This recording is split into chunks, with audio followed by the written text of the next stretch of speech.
உங்க மகன் வெங்கடேசனுக்கு என்ன பிரச்சனையோ அதே பிரச்சனை தான் எனக்கும். உங்க மருமக சேலைன்னா என் பொண்டாட்டி நூல். அதை சொல்றீங்களா? 8 வருஷத்துல உங்களுக்கு இவ்வளவு நல்லது நடந்திருக்குதே, அது எப்போவாவது ஒரு தரம் வந்து எங்ககிட்ட நீ பகிர்ந்துட்டு இருக்கியா? இல்ல வேணாம் மாமா, இந்த மாதிரிலாம் நடந்துன்னு எங்களுக்கு ஒரு ஸ்வீட்டாவது கொடுத்துருக்கியா? அது எப்படிங்க மறப்பீங்க? கரெக்டா 7 மணிக்கு சாப்பாடு பண்ணணும்னு சொல்லிருக்கேன்ல. நீங்க மட்டும் நேரத்துக்கு காஃபி டிஃபன் கரெக்டா சாப்பிடுறீங்கல்ல. இப்ப என்ன கெட்டு போச்சு? மீனுக்கு சாப்பாடு போட்டு மிச்சத்தை நான் சாப்பிடுறேன், போதுமா?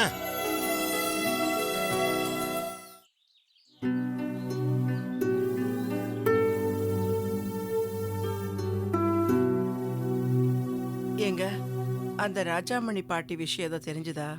அந்த பாட்டி என்னமோ பத்திரமா தான் இருக்காங்க. அவங்க உன்னை கடத்துறதா நினைச்சிட்டு அவளை கடத்திட்டு போட்டானுங்க. இப்ப வேற வழி இல்லாம கிடைச்சது போதும் நம்மள மிரட்டுறானுங்க.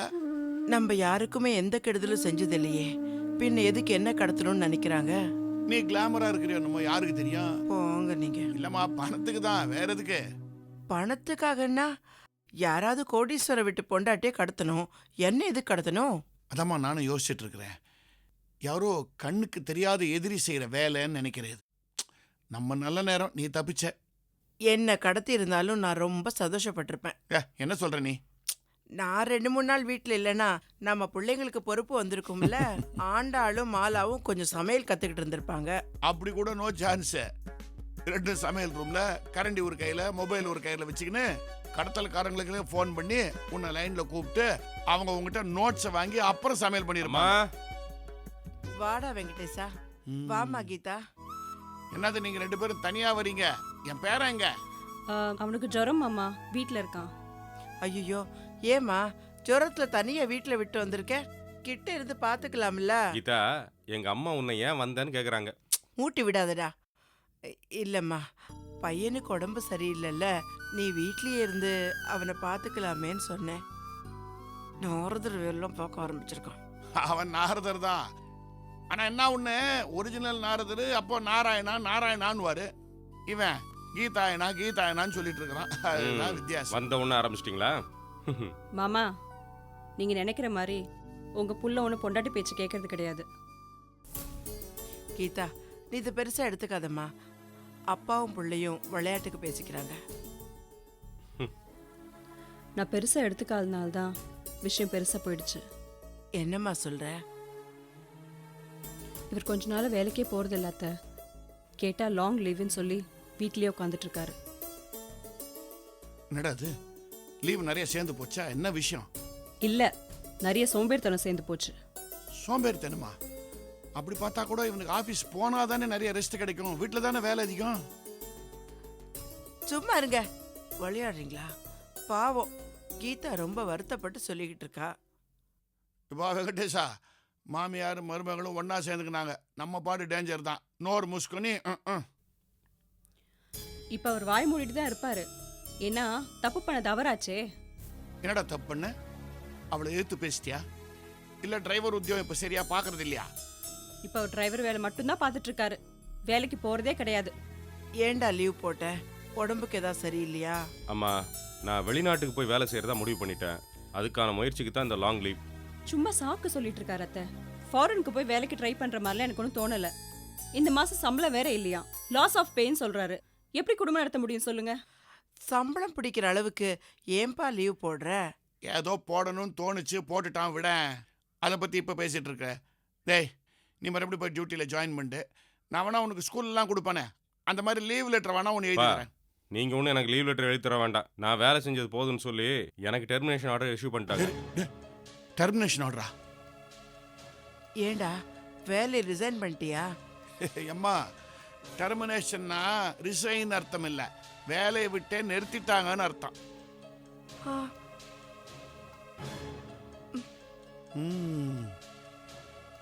பாத்தீங்களா அத்தை, இந்த விஷயத்தை இப்பதான் சொல்றாரு. திடீர்னு வேலையை விட்டேன்னு சொன்னா எப்படி குடும்பம் நடத்துறது? என்னடா வெங்கடேசா, நீ ரொம்ப பொறுப்புள்ளவன் நினைச்ச, இப்படி பண்ணிட்டு வந்து நிக்கிறியேடா. நான் எங்கம்மா நிக்கிறேன், உட்கார்ந்துட்டு தானே இருக்கிறேன். பாத்தீங்களா அத்தை, வேலை போயிடுச்சேன்னு கவலையே இல்லாம ஜோக் அடிச்சுட்டு உட்காந்துட்டு இருக்காரு. டேய் வெங்கடேஷா, என்னடா இப்படி பண்ணிவிட்ட நீ? நானே இன்னும் ரிட்டையர் ஆகல, அதுக்குள்ள நீ ரிட்டையர் ஆயிட்ட. நல்லா சொல்லுங்க மாமா. நான் மட்டும் எப்படி தனியா ஜன்னுவை படிக்க வைக்கிறது? அவன் சின்ன பையனா வேற இருக்கான். அம்மா கீதா, அவன் பண்ண தப்புதாம்மா. உனக்கு நாங்கெல்லாம் இருக்கோம்ல. நீ என்ன பண்ணுவ? உப்புளிக்கு பதிலா நீ போய் ஸ்கூல்ல படிப்பியா? ஏதானு பெரிய வார்த்தையில சொல்லிடாத.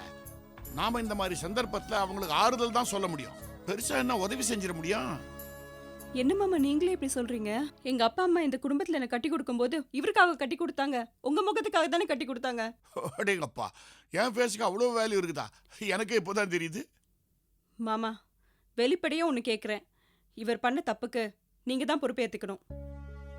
ஓ, ஹரிதாஸோட பிள்ளைக்கு உன்னை கட்டி கொடுத்தாங்கிறதுனால இதுக்கு நான் தான் பொறுப்பா? மா, உங்ககிட்ட ஒன்று கேட்கலாமா? என்னங்க, அவளே மன வருத்தத்துல இருக்கா. நீங்க ஏதாவது பேசி அவ மனசை நோவடிக்காதீங்க. நீ சும்மா இரு பங்காரு. ஏமா, நம்ம மருமக இவ்வளவு வருஷம் கழிச்சு நம்மள மனுஷங்களா மதிச்சு நம்ம கிட்ட பேச வந்திருக்கா. இப்ப கூட நான் அவகிட்ட பேசலைன்னா அப்புறம் எப்போதான் நான் பேச போறேன்? கீதா, உங்ககிட்ட ஒன்று கேட்குறேன். உனக்கும் வெங்கடேசனுக்கும் கல்யாணம் ஆகி கிட்டத்தட்ட 8 வருஷம் ஆகி போச்சு இல்லையா? அப்பவும் சாதாரண கிளர்க்கு தான், பேங்க்ல 8000 ரூபாய் தான் சம்பாதிச்சிட்டு இருந்தான். ஆனால் அதுக்கப்புறம் படிப்படியாக முன்னேறி இருக்கிறான். அக்கௌண்ட் என்னென்னமோ ப்ரமோஷன்லாம் கிடைச்சு இப்போ கிட்டத்தட்ட 40,000 ரூபாய் சம்பாதிக்கிறான். ரைட்டா? சாரி, சம்பாதிச்சிட்டு இருந்தா. அதான் பூடுத்த வேலை. நான் எதுக்கு கேட்குறேன்னா, இந்த 8 வருஷத்துல உங்களுக்கு இவ்வளவு நல்லது நடந்திருக்குதே, அது எப்போவாவது ஒரு தரம் வந்து எங்ககிட்ட நீ பகிர்ந்துட்டு இருக்கியா? இல்லை வேணாம் மாமா, இந்த மாதிரிலாம் நடந்துன்னு எங்களுக்கு ஒரு ஸ்வீட்டாவது கொடுத்துருக்கியா? சரி, அதை விடு. 15 லட்சம் ரூபாய் செலவச்சு ஒரு கார் வாங்கியிருக்கிறீங்க. அதை யாராவது எங்ககிட்ட சொன்னீங்களா? என்னையும் என் பொஞ்சாதியும் ஒரு ரவுண்ட் அந்த காரில் கூட்டிட்டு போனீங்களா? எங்க அவங்க வந்தபோது அவ்வளோ ஆட்டோல திரும்பி அமிச்சிங்க. இதே நான் எதுக்கு கேட்குறேன்னாமா, என் புள்ள நல்லா சம்பாதிச்சிருந்த போது அவன் ராமபத்ரனுடைய மாப்பிள்ளை, கீதாவோட புருஷன். இப்போ கொஞ்சம் நொடிஞ்சு புட்டான உடனே ஹரிதாஸோட பிள்ளையா? அது எப்படி? அது சரியா வரமாட்டேங்குது. அது இல்ல மாமா, நீங்க இருக்கீங்க அதனால தான் கேட்டேன். ஓஹோ, நான் போயிருந்தா அதெல்லாம் கேட்க மாட்டியா? நான் அந்த இடத்துல சொல்ல மாமா, என் ஃபீலிங்ஸை கொஞ்சம் புரிஞ்சுக்கோங்க. இப்போ நான் நல்ல பொசிஷன்ல இருக்கேன், நல்லா சம்பாதிக்கிறேன். அப்படித்தானே அவரும் இருக்கணும்னு ஆசைப்படுவேன். அதுல என்ன மாமா தப்பு இருக்கு? உத்தியோகம் புருஷ லட்சணம் சொல்றாடா, புரிஞ்சுக்கா. மா, கவலைப்படாத. அந்த வெங்கடம் புண்ணியத்துல நான் நல்லா தான் இருக்கேன். யாராருக்கெல்லாமும் நான் உதவி பண்ணியிருக்கேன். எனக்கு பிறந்த இந்த வெங்கடேஷனுக்கு நான் உதவாம போயிடுவேனா? கண்டிப்பா உங்களுக்கு நான் உதவி பண்றேம்மா. அது அப்பாவே ஹெல்ப் பண்றேன்னு சொல்லிட்டார்ல, அப்புறம் என்ன ஒரேடியா ஃபீல் பண்ணிட்டு இருக்க? நான் ஒன்றும் அதுக்காக ஃபீல் பண்ணல. என்ன மற்றவங்க கிட்ட பிச்சை எடுக்கிற நிலைமை கொண்டு வந்துட்டீங்களே. கீதா, என்ன பெரிய வார்த்தையெல்லாம் பேசுற? நாங்க என்ன 3வது மனுஷங்களா? இப்படியேவா இருந்துட போறீங்க? இதை விட ஜாஸ்தியாவே சம்பாதிக்க போறீங்க. அப்ப திருப்பி கொடுத்துருங்க. கவலைப்படாதீங்கம்மா, இன்ட்ரெஸ்டோட திருப்பி கொடுத்துட்றோம். இப்பவே நாங்க பணத்தை இன்ட்ரெஸ்டோட தான்டா தரோம். எந்த இன்ட்ரெஸ்ட்? உங்க மேலேயும் என் பேர மேலேயும் இருக்கிற இன்ட்ரெஸ்டோட தான் பணத்தை தரோம். அதுதான் வட்டி. வட்டி குட்டி போடுன்னு சொல்லுவாங்க. ஆனால் என் குட்டி கொடுக்குற பணத்துக்கேவா நான் வட்டி வாங்குவேன்? பத்திரமா இருங்க. அம்மா, உள்ள அந்த கவரில் ஒரு 20,000 ரூபாய் பணம் இருக்குன்னு சொன்னேன்ல, அதை கொண்டு வா. பா, அது எப்படிப்பா? பேங்க்லயே இவ்வளோ ரெடி கேஷ் இருக்காது, இங்கே இருக்கு. சந்தேகமா இருக்குல்ல?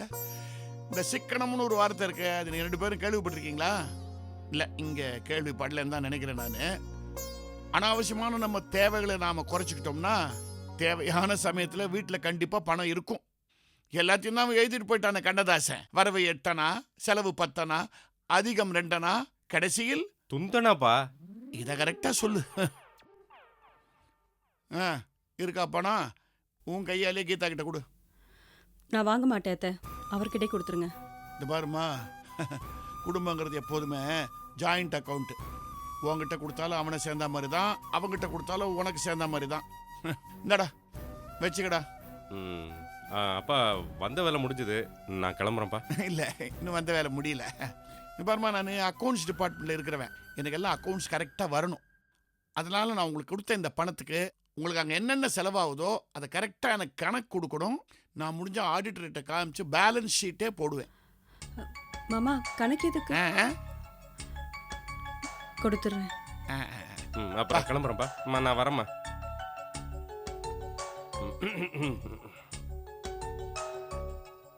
என்னங்க இந்த பையன் இப்படி பண்ணிட்டான்?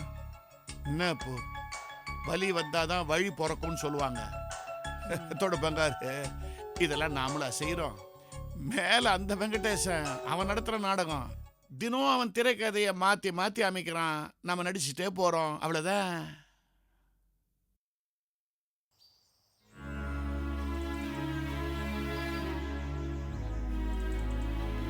ஏய் என்னடி உமா, என்ன வர சொல்லிட்டு அங்க பார்த்துட்டு ஏதோ யோசிச்சுட்டே இருக்க, என்ன விஷயம்? எங்க அப்பாவை பத்தி நினைச்சிட்டு இருந்தேன். அவருக்கு உடம்பு மோசமா இருந்தப்ப அவருக்கு ஏதாவது ஆயிடுச்சுன்னா அவரு இல்லாம எப்படி வாழ போறோன்னு பயந்து நடுங்குவேன். ஆனா அவர் இறந்து போய் சில நாட்கள் ஆயிடுச்சுடி. ஆனாலும் எங்களோட லைஃப் ஓடிட்டு தானே இருக்கு. அதாண்டி நம்ம மனசு, எந்த மாற்றமா இருந்தாலும் நம்ம தானே ஏத்துக்கணும். ஆமாண்டி, நீ சொல்ற மாதிரி தான். இப்ப எனக்கு புது ஆபீஸ், புது நண்பர்கள்னு லைஃப் யூட்டன் பண்ணி தானே போயிட்டு இருக்கு. இல்லடி உமா, உன் குடும்ப பொறுப்பெல்லாம் உன் தலை மேல தானே விழுந்திருக்கு. ஆனாலும் நீ தானே ஏத்துக்கணும். நான் தான் செஞ்சாகணும். ஆனா இப்ப அதுக்கு அவசியமே இல்ல. ஏன் உங்க அம்மா அந்த பொறுப்பை ஏத்துக்கிட்டாங்களா? இல்லடி, உன் தங்கச்சி சின்ன பொண்ணு, யார் இதை செய்றாங்க? வாசுதேவன் தான். ஓ, நம்ம பேங்க்ல வேலை செய்யறாரு அவர்தானா? அவரே தாண்டி. ஓ, ஆபீஸ்லயே இத்தனை நேரம் வேலை பாக்குறாரு, வீட்டுக்கு வந்து உதவி பண்றாரா? ஏய், நான் சொன்ன அவர் கேட்கவே மாட்டேங்கிறாரு. ஓ, அப்ப டபுள் டியூட்டியா? ஆபீஸ்ல ஒண்ணு வீட்ல ஒண்ணா? கிண்டல் பண்ணாதடி. எங்க அம்மாக்கு அவர் மேல தனி மரியாதையே இருக்கு. ஏன் இவ்ளோ தூரம் வந்து ஹெல்ப் பண்றாரு? இல்ல, அவர் எங்களுடைய ஃபேமிலி ஃப்ரெண்டு. அப்பா இறந்ததுக்கு அப்புறம் இன்னமும் எங்களுக்கு உதவி செஞ்சுட்டு இருக்காருடி. உண்மையை சொல்லு, அவர் பரிதாபத்தினால ஹெல்ப் பண்றாரா இல்ல பரிவுனால ஹெல்ப் பண்றாரா? தெரியலடி, நான் அத பத்தி இன்னும் பெருசா யோசிக்கல. சும்மா கதை விடாத. வாசு பத்தி பேசும்போது உன் முகம் தானா மலருது. அவரை பத்தி உயர்வா பேசுற. என்ன ரொமான்ஸா? ஐயோ, அதெல்லாம் ஒண்ணுமே இல்லடி. இதென்ன சினிமாவா ஒருத்தவங்களோட பழகினோடனே லவ் வரதுக்கு? அப்பா இறந்த துக்கமே இன்னும் ஆறவே இல்லடி. இப்ப போய் நான் எப்படி லவ் பண்ணுவேன்னு சொல்லு. அப்போ உனக்கு அவரை பத்தி எந்த அபிப்பிராயமும் இல்லையா? இத பாரு பிரியா, இப்ப என்ன நம்பி 2 ஜீவன் இருக்கு. அம்மாவும் குட்டி தங்கச்சியும். நான் அவங்கள பொறுப்பா கவனிக்கிறத பத்தி தான் யோசிச்சுட்டு இருக்கேன். எனக்கு உதவி செஞ்ச க்ளோஸ் ஃப்ரெண்டோட பையன் தான் வாசு. அதனால அவருக்கு என் மேல நல்ல மரியாதை இருக்கு, அவ்வளவுதான். இப்ப வெறும் மரியாதை, அப்புறம் காதலுக்கு மரியாதை. பொடி. ஹலோ ஹலோ, யார் பேசுறது? நீங்க கல்யாண கிருஷ்ணன் சந்தான கிருஷ்ணன் தானே? இல்லைங்க, நான் காமாட்சி புடிச்ச சந்தான கிருஷ்ணன் பேசுறேங்க. அப்போ உங்க ஒய்ஃப் தான் காமாட்சியா? நான் சொல்றதே திருப்பி சொல்றீங்க, விஷயத்துக்கு வாயா. விஷயத்துக்கு வரேன். அந்த காமாட்சி நடத்த சரியில்லை. யோ, என்ன சொல்ற? சாரி சாரி சாரி, கல்யாணராம அவன் தான் சரியில்லை. அவன் நடத்தையும் சரியில்லை, நடையும் சரியில்லை. அது எனக்கு தெரிஞ்ச விஷயம் தான். அதை ஏன்டே திருப்பி சொல்றேன். யார் நீ? நான் சொல்றேன், இந்த சமய செஞ்சு சங்கத்தோட XPA. ஏய், அதுவே ஒரு உருப்படாத சங்கம், அதுல நீ XPA-வா? எதுக்கு ஃபோன் பண்ண? முதல்ல சொல்லு. உங்க டேட்டை வேஸ்ட் பண்ணுறீங்கன்னு நினைச்சீங்கன்னா உங்க சொத்து வேஸ்ட் ஆகி போயிடும். பரவாயில்லையா? சொத்து என்னைய சொல்ற? எங்க சங்கத்துல சீவக சிந்தாமணின்னு ஒரு பொண்ணு இருக்கு. அவ உங்க தம்பி சொத்தை புடுங்கிறதுக்காக அவனை சுத்தி வரான். இவனோட பார்த்து நெளிச்சுட்டே இருக்கான். ஜாக்கிரதை சார். ஏம்பா, நீ சொல்றது உண்மையா? ரொம்ப டேஞ்சர் ஆச்சு இது. தெரியுதில்ல, அவ சாதாரண பொண்ணு இல்லையா? விட்டா கல்யாணத்தோட வேஸ்ட் சட்டை பிடுங்கி விட்டுருவோம். அது இன்னும் டேஞ்சர் ஆச்சாப்பா? சார், நீங்க வேஸ்ட் பண்ணிட்டு ஒவ்வொரு நிமிஷமும் 100 ஸ்கொயர் ஃபீட்னாலும் அவளுக்கு போயிடும். அப்ப 3 மாசத்துல மொத்த பிளாட்டும் போயிடுமா? ஐயோ, கணக்கில் விட்டு சாங்காரதா போறாதியா? உங்ககிட்ட சொல்லி சொத்தை காப்பாத்திக்க, இல்லைன்னா பூம் பூம். சரி சரி, நான் போனை வச்சிடுறேன். வெட்டியா? ஐயோ,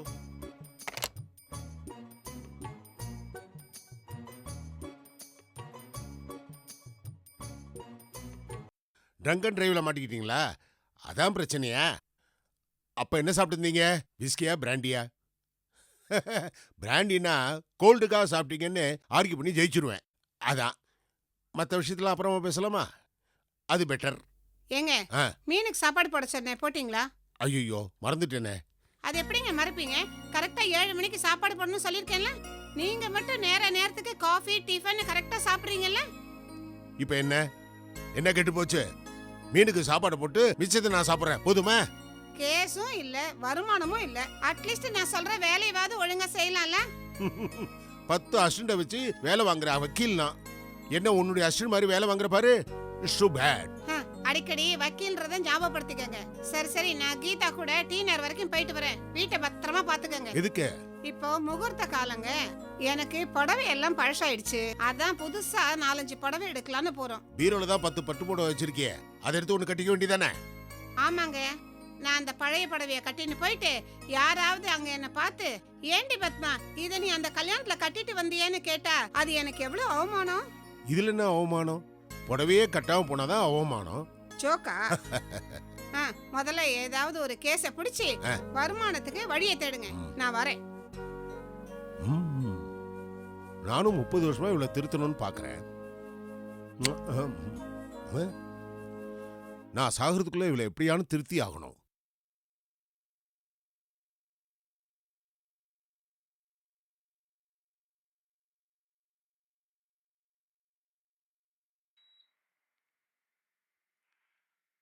ஹலோ ஹலோ ஹலோ, யாரு? வணக்கம் சம்பந்தி, நான் தான் ராமபத்ரன் பேசுறேன். அடடே, வக்கீல் சம்பந்தி, எப்படி இருக்கீங்க? ஒரு பேச்சுக்கா சொல்லணும்னா நான் நன்னா இல்ல. என்ன அப்படி சொல்றீங்க? என்ன விஷயம்?